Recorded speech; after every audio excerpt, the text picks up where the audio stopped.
이제 멋진 신세계를 쓴 올더스 헉슬리가 1958년에 쓴 다시 찾아본 멋진 신세계를 어, 소개합니다. 1958년 뉴욕 일간지인 뉴스데이에 연재한 글을 엮은 책으로 한글 번역판은 2015년 6월에 나왔습니다.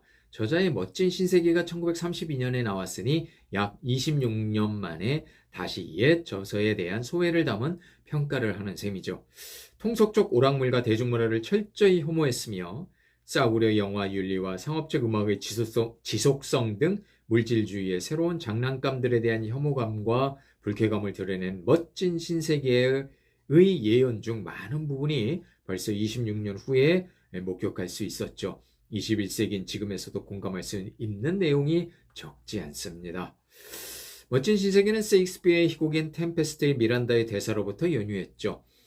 이튼에서 조지 오웰을 가르친 헉슬리는 1949년 그에게 보낸 편지에서 1984, 1984를 읽은 소감을 밝히기도 하죠. 멋진 신세계의 내용을 바탕으로 26년이 지난 시점에서 어떤 것은 너무나 빨리 실현되고 있고 어떤 것은 부족한 표현이었다고 자평하면서 1984와의 비교도 담은 내용에는 오늘날에도 진행되는 것들이 아주 적지 않습니다. AI나 지식정보에 의한 양극화 같은 기계 문명의 발달에 대한 내용은 제외하고 말입니다. 작가이자 칼럼니스트인 크리스토퍼 히친스가 2003년 11월에 쓴 올더스 헉슬리의 예언으로 책은 시작합니다. 헉슬리가 지금의 우리에게 깨우치는 점을 정리하면서 멋진 신세계가 주는 경각심을 불러일으키죠. 이어지는 본문에서 헉슬리는 총 12가지의 소주제로 멋진 신세계에 담긴 내용을 바탕으로 이야기를 펼쳐갑니다. 1984가 말하는 처벌에 의한 통제보다는 멋진 신세계의 여러 조작이나 유전적 규격화에 의한 통제가 좀 더 현실에 접근하고 있다는 주장을 비롯해 인구 과잉에 대한 문제를 심각하게 다룹니다. 예상보다 훨씬 더 무서운 속도로 증가하는 세계 인구로 인하여 발생하는 문제가 심각할 것이라는 예언이죠. 대량 생산과 대량 소비에 따라 소규모 사업자는 불리해져 소수가 생산 권력을 잡을 것이며 그런 상황은 정치에도 커다란 영향을 미칠 것이다. 수능주의적 복종이 발생하며 자유와는 양립 불가인 획일성이 만연하여 정신건강에도 좋지 않은 상황이 이어진다. 과잉 조직화는 창의성을 말살하고 자유의 가능성을 파괴하며 개인보다는 집단의 권리를 우선하는 경향이 노후하다. 목적을 수단에 종속시키는 따위는 히틀러나 스탈린을 통해 얼마나 극악무도한 상황을 연출하게 하는지 똑똑히 경험한 바이다. 자유주의는 변형의 분위기 속에서 만발하지만 오락과 종교는 현실 도피 수단으로 이끌면서 자유를 위협하죠. 빅브라더는 1984의 빅브라더는 기술의 발달로 어디나 존재하며 응용 심리학이나 신경학을 이용하여 더욱 막강한 힘을 행사합니다. 민중은 경멸해야 하는 집단에 불과하며 그들은 쉽게 감정이나 무의식적인 충동에 휩싸이고 현혹당합니다. 불안한 군중심리로 몰아넣기만 하면 소수의 권력자는 자신들의 목적을 달성할 수 있죠. 역사상 가장 위대한 선동 정치가였던 히틀러는 8천만 명을 선동하는 데 성공했습니다. 공통된 어떤 욕망이나 널리 퍼진 무의식적인 두려움과 불안감을 찾아내어 팔아야 할 제품과 결합시키는 상술은 적절한 정도의 뛰어남을 이용하여 자신, 꿈, 환각 순으로 대중을 이동시킵니다. 결국 정치에도 상술은 악용되죠. 피로감을 이용하여 몇 시간, 몇 주일, 몇 달간 강력한 부정적 정시를 주입하면 인간은 자연스럽게 쇠뇌됩니다. 공산주의자들의 사상교육은 새로운 인간으로 재생시키는 그들의 목적의 달성을 쉽도록 유도하죠. 멋진 신세계에서 활용한 소마, 화학적인 합성물이 담긴 정제죠. 소마는 부작용 없이 환각, 수면으로 유도하는데 현실의 정신성 물질이나 정신양리학적 제품이나 마약 역시 인간을 노예로 만들죠. 연상작용에 의한 설득은 잠재의식을 자극하여 인간을 꼭두각시로 만들 수 있습니다.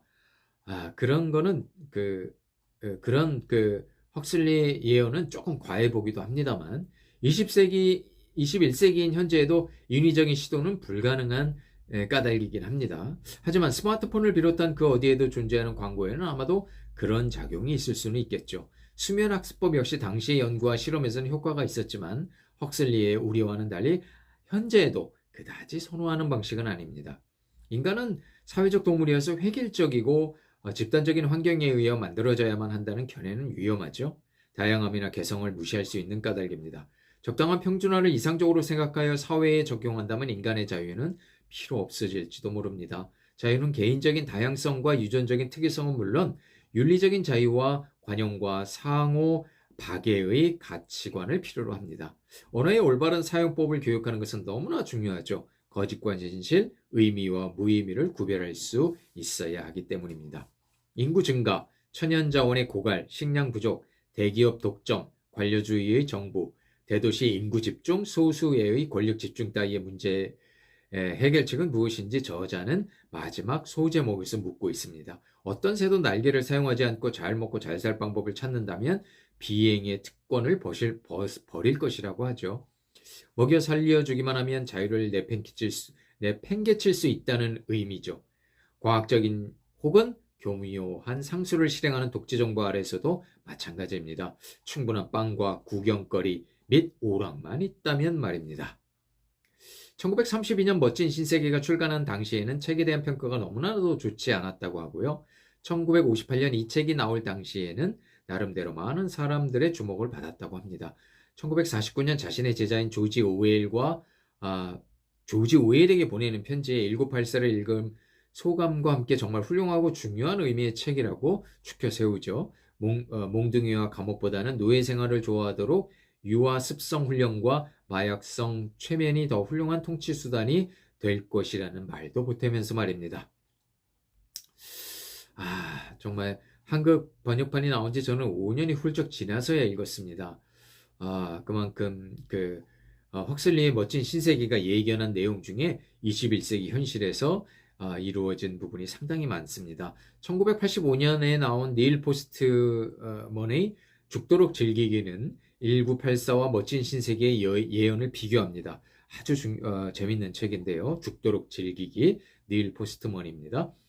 오웰은 외부의 압제의 인간이 지배당할 것이라고 생각했고 헉슬리는 인간 스스로 압제를 환영하면서 사고력을 무력화하는 테크놀로지를 떠받을 것이라고 여겼습니다. 지금 우리 주위를 둘러본다면 헉슬리의 말이 맞는 것 같습니다. 지나친 정보 과잉에 의한 수동적이고 이기적인 존재가 되어가는 대중, 이대로만 굴러가는 세상이라면 미래의 사회가 정말 두려울 것 같습니다. 어쨌든 월더스 헉슬리의 멋진 신세계, 또 다시 찾아본 이 멋진 신세계, 이 두 책 너무나 중요하다고 생각하고요. 특히 학생들이 읽었으면 하는 바람으로 소개했습니다.